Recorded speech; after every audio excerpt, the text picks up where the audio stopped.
Hey, everybody, it's Congressman Jamie Raskin coming to you from Maryland's beautiful 8th Congressional District. To all my friends in the 8th District, to all my friends across Maryland and across America who may be tuning in. Today may have been the worst day of the summer for me as the Republicans just voted for their wretched bill to throw 17 million Americans off of Medicaid and their health insurance plans and inflict other damage on America, culminating in an additional $3.5 trillion to our debt, all paid for in order to make possible these massive tax breaks for the wealthiest people in the country. So it is fitting that I come to you today for my favorite time of the week, Local Hero, when we get to salute and honor and interact with the people who make life in Maryland's 8th District so wonderful.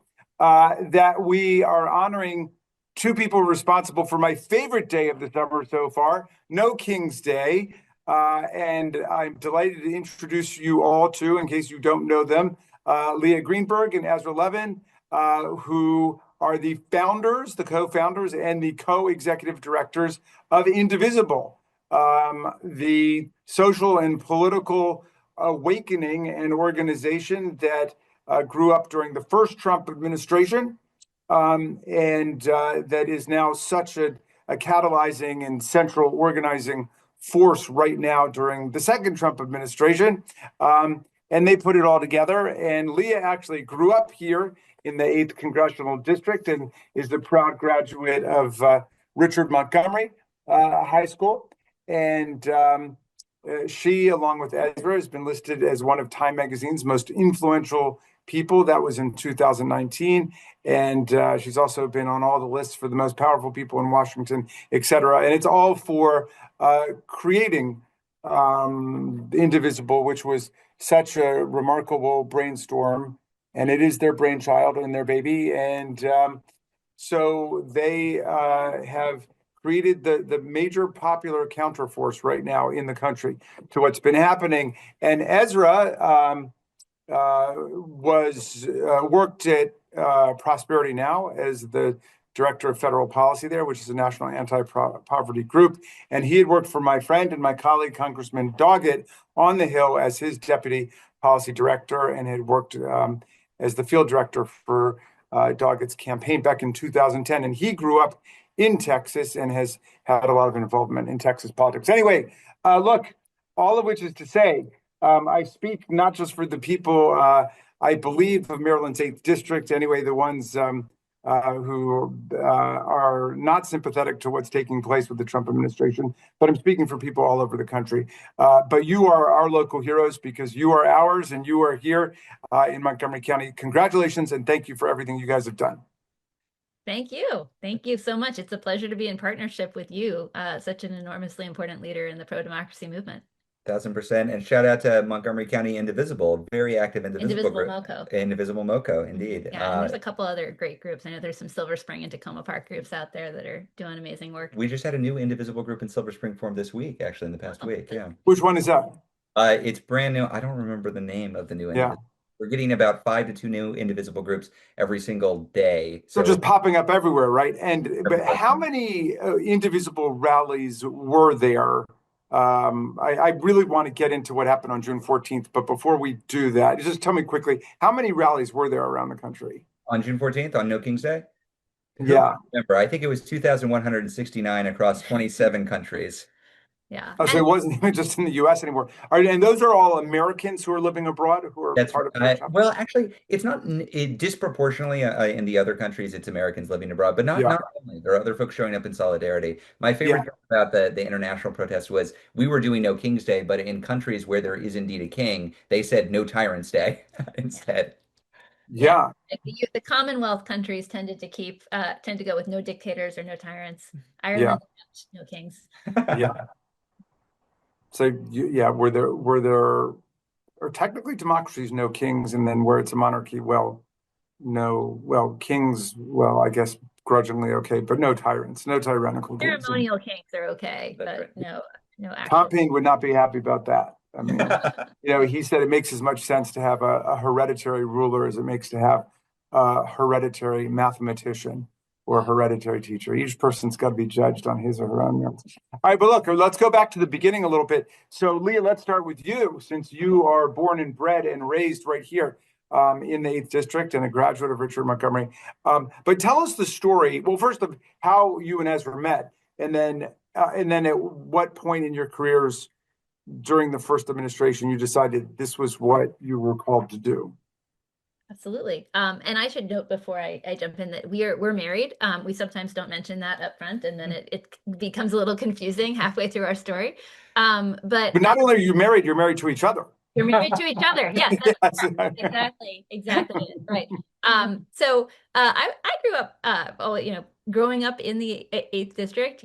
Politics is in the water. Got involved very early on, working to flip what was at that point a purplish district, and continued my career coming to Washington, D.C. during the early Obama years. Ezra and I were both young congressional staffers working in the shadow of the rise of the Tea Party, interacting a lot with the Tea Party. We then went on to other things. I worked primarily in human trafficking policy and advocacy. Ezra worked primarily in anti-poverty advocacy. But when Donald Trump was elected in 2016, we went back to the hard lessons that we had been taught by interacting with the Tea Party during those years, during the passage of the Affordable Care Act, during the political campaigning after that, and thought, let's pull out the lessons of what they did effectively, take away the racism, the bigotry, the violence, and give people that model for organizing locally to try to stop the incoming administration and its attacks on everything that we hold dear. And so that effort, that turned into something called the Indivisible Guide, which we put online in December 2016. It went viral. It led to the creation of thousands of local indivisible groups all over the country who were putting the guide into action, but also doing so much more. They were organizing, they were building power, they were running their own candidates for office, they were holding electeds accountable, they were replacing those electeds when those folks did not live up to their expectations. And we've just been organizing in partnership with that incredible movement pretty much ever since. How many people are on the staff there, Ezra? Tell us how it's kind of set up and how you guys organize it. Indivisible National. So there are about 90 full-time staff spread around the country, a lot of organizers, a lot of campaigners, a lot of folks who are set up to help people organize in their own communities. But Indivisible National it's a movement organization, and we exist to help these local indivisible groups who are all around the country. And that's where the real power comes from. I mean, the beating heart of Indivisible are the local indivisible groups who, sometimes they're dozens of people, sometimes they're thousands of people, and they're usually not led by professional politicos. These are nurses and IT technicians and lawyers and teachers, and they got together because they figured they needed to do something. So they got an indivisible group together. So we do our best to help folks organize themselves. We think that's where the real magic happens. But I'm curious about something Leah said about looking to the Tea Party as a model for organizing, because that's got to be a generational thing, because, I would assume that, a progressive movement organization would start by looking at things like the civil rights movement, the women's movement, the environmental, the public interest movement, Ralph Nader and all that stuff. But that must not have been part of your consciousness growing up. Is that right? And that's why the Tea Party was fresh in your minds? Because, of course, I assume the Tea Party, I seem to have some recollection, the Tea Party really did look to the movements of the progressive liberals to figure out how they should organize. 100%. Dick Armey, who was one of the leading supporters of the Tea Party, handed out copies of Rules for Radicals, Saul Alinsky, to Tea Party organizers to teach them, hey, here's what it's all about. Here's how you can actually organize on the ground. So I think the basic idea behind the Tea Party, which is the basic idea behind a lot of community organizing, is local organized power works. Like, that works. This is how our democracy is structured. We parcel out bits of power in the form of congressional districts or states or other local districts, and individuals don't have a lot of power. But if you organize together, you can actually influence things, both during elections, but also in between elections, because members of Congress, mayors, city council people, anybody who has to ask voters for their vote, they got to be responsive to organized voters. And so you should organize yourself to wield as much power as, high-paid lobbyists or corporate interests have. But the way to do that is to organize where you are. And that's a basic idea. So, Leah, I'd like to ask you about a dynamic that I've noticed since this chapter 2 of the nightmare began in January here. you know, there's been a high level of, I would say, anxiety, skepticism, questioning, criticism of elected Democratic leadership. It is definitely diminished since, we started 6 months ago, but there was very aggressive questioning at the beginning, and not of everybody, not uniformly, but just generally. I mean, Schumer was certainly a big target of that, and others have been as well at different times. It does seem to have abated somewhat, and I wonder, like, if you could speak to that issue. And I certainly have my own thoughts and perspectives on it, but I'd love to hear what your take is on that issue. Yeah, absolutely. Well, I would I would draw a parallel between 2017. In 2017, we had a lot of activated people who wanted to fight back. And in relatively short order, we saw Democratic leadership kind of move into a resistance posture, right? And like very clearly embrace and lean in and try to work with a grassroots movement that was on the rise. It wasn't necessarily everyone's first instinct, but they got there pretty fast. This time around, I think there's been a much bigger disconnect between a lot of folks who are organizing locally around the country and some of the ways that we've seen Democratic leadership show up. I think there was an immediate kind of reflective tendency to go into, we got to compromise, like we got to find some common ground. Oh, Trump is very popular. We don't want to go against him directly. Again, not everyone, but like key people in key places, including some of the folks that are talked about as like the top candidates for president in 2028, they went in this direction that was not where regular people were.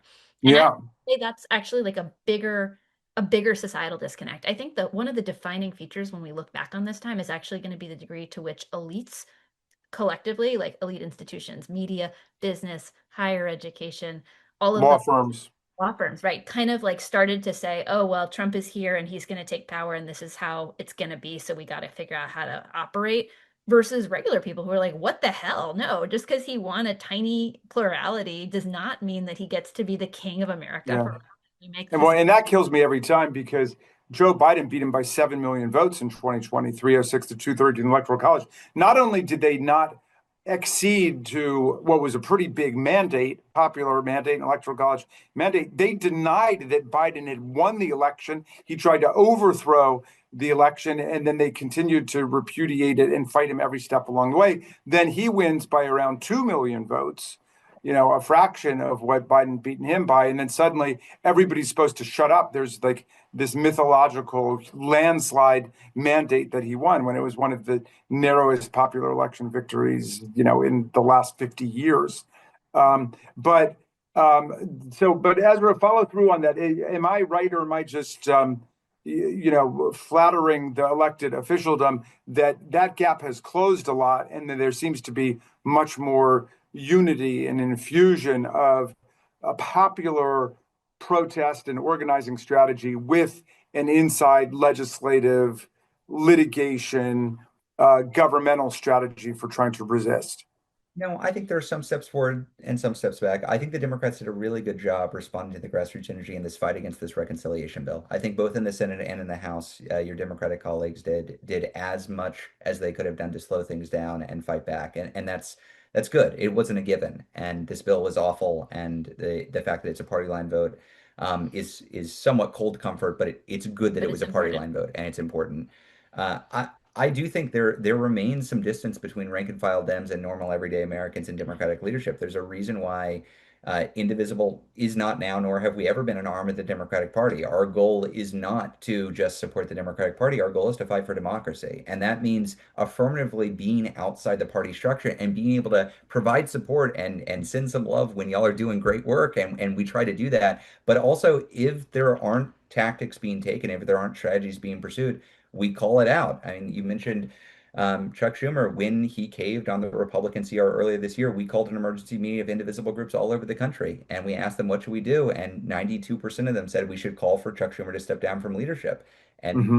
we did. And I don't have anything out for any individual Democratic member, and I would desperately like to not spend our time yelling at Dems.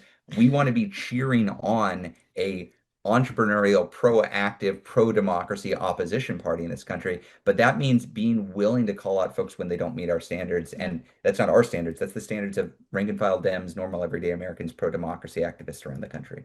I think the biggest gap we face, it's not necessarily ideological, right? That's It's right. not like Right. where are, do you support Medicare for all or not? It's do you think we're in an emergency for our democracy? And Yeah. to pull out all the stops to act accordingly. And that's Yeah. often, it's not, there are moderates who are there are progressives here, there are also folks all across the ideological spectrum who are still kind of acting like we're operating under normal circumstances. And that's the biggest divide strategically, I think. Yeah. I invited at the beginning of the year a friend and a constituent of mine who basically specializes in nonviolent movements of civil disobedience and political opposition to come and speak to interested members. And I got to say, only about a dozen maybe showed up. But it was a really fascinating presentation because what she said was, um, if you have an effective inside strategy for organizing a parliamentary opposition to an authoritarian takeover or right-wing coup, um, and that's all you got, you can win about a third of the time. If you've got a mass nationwide civil disobedience, protest, boycott strategy, but that's all you got, you can win about a third of the time. But if you put the two together, if you have an effective inside strategy and effective outside strategy, you're going to win more than 2/3 of the time. It's not a guarantee in any way, but you need them together. And so that made me feel better about a lot of the growing pains that we were going through. Look, for a lot of my colleagues, especially the ones who were recently elected, who were not around with us when it happened in 2016 to 2020, they were in state legislatures or whatever. A lot of people believe the job is you go, you push a red button or you push a green button, and then you send everybody a monthly report at the end. And because of Indivisible and other groups like Indivisible, like Move On, and there were some organic groups, as you know, that sprouted up the last time around that seemed to have been absorbed into Indivisible, a lot of them.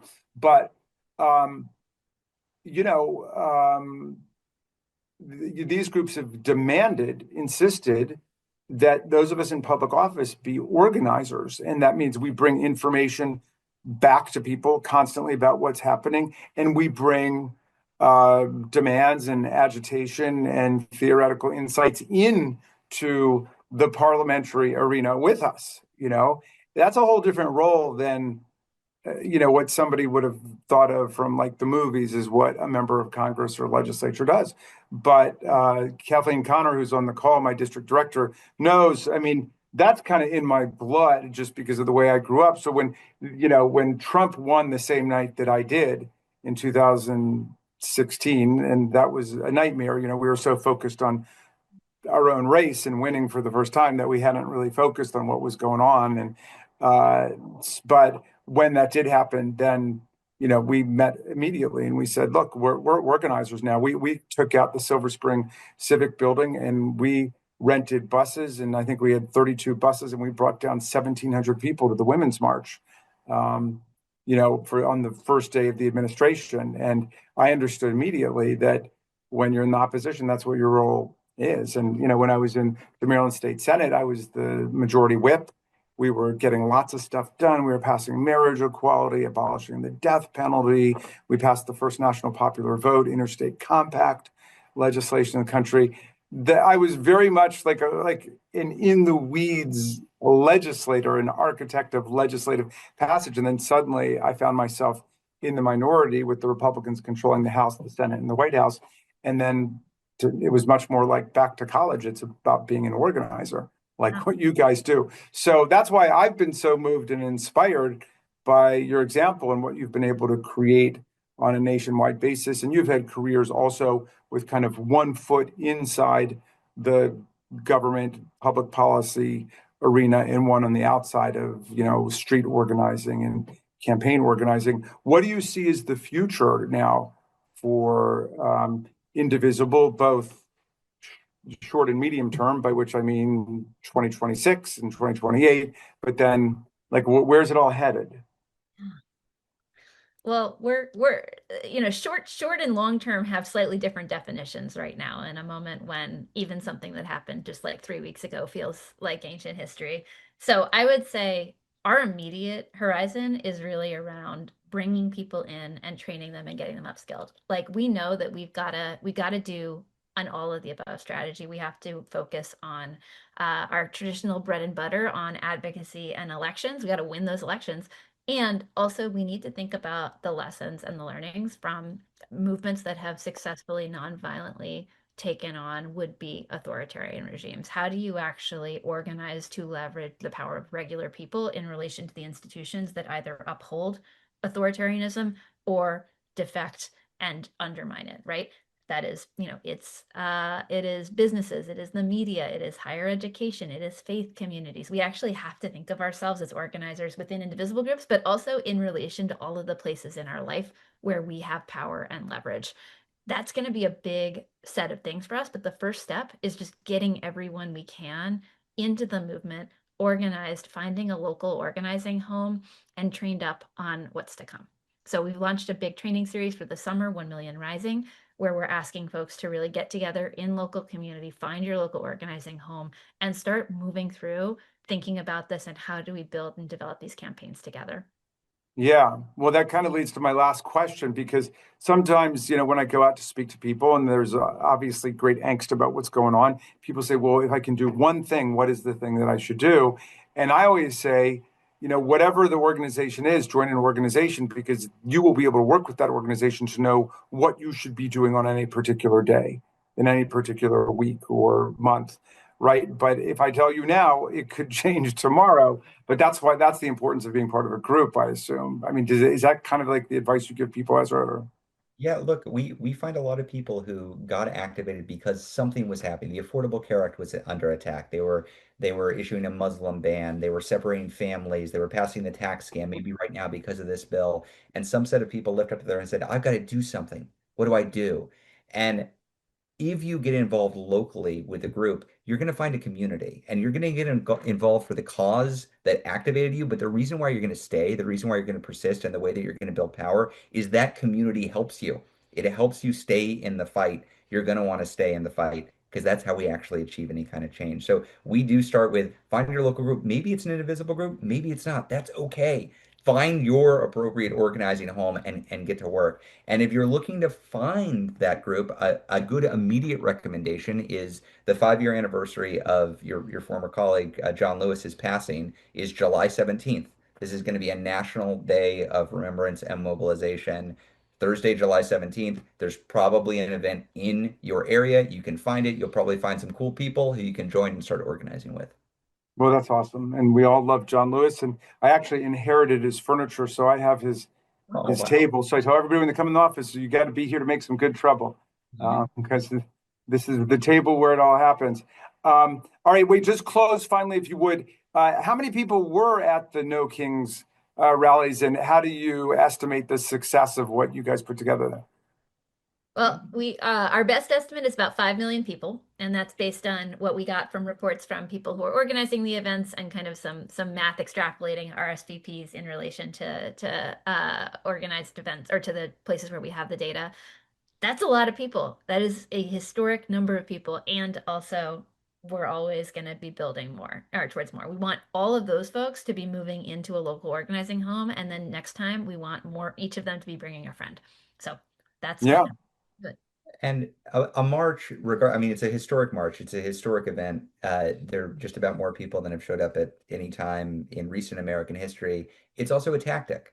Any day of protest is a tactic, and it needs to fit into a larger form of organizing that is persistent. So our real measure of success is, yes, we won that day. That is good. That is nice. A lot of people came out on that day. But the real measure of success is how many of those people get funneled into real persistent organizing where they are. And that's what we're trying to do right now. Yeah. Well, I got to share the stage with you guys in Philadelphia. It was totally soaring and historic to be there in the city where the Declaration and the Constitution came out, which has been so important to American democracy. Here in Montgomery County, we were basically doing sign wavings up and down, Wisconsin and Connecticut and East West Highway and so on. So I did get dispensation from our local groups to go to Philly to make a speech. And I was very happy to be with you then before I rushed back to the 8th District. But I want to salute you on the tremendous success of that. I mean, to organize millions of people is no small feat. To create a new political psychology where it's not all about getting everybody to rally in Washington, but understanding there are particular dynamics with that now, especially with Donald Trump in town.